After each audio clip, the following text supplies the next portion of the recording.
Моя рап в твоя гъс. Разбери, прочети, отсети.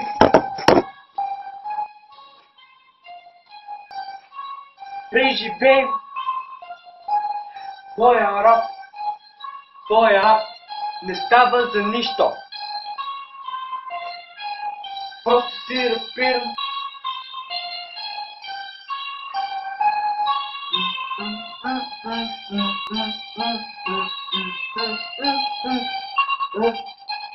Моя рап и твоя рап не знам, но че се науча да си рапирам сам.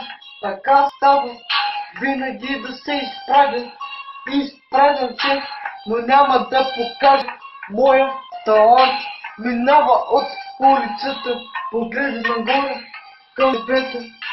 Видя една звезда, която той откри в неговата душа.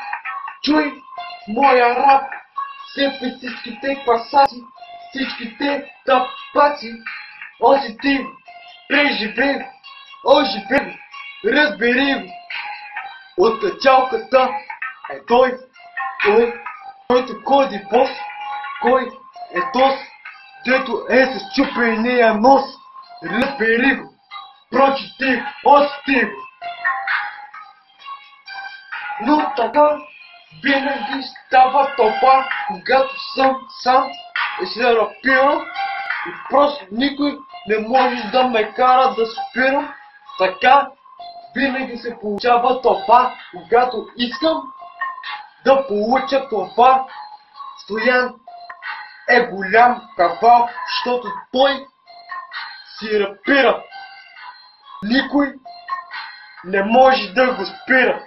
Рамбо рапира маняка, обаче не намира какво да каже. Аз говоря, с никой не споря.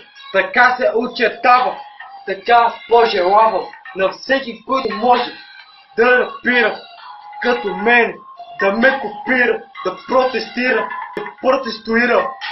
Като тия курви, дето са по улиците, тия за жълти стотинки.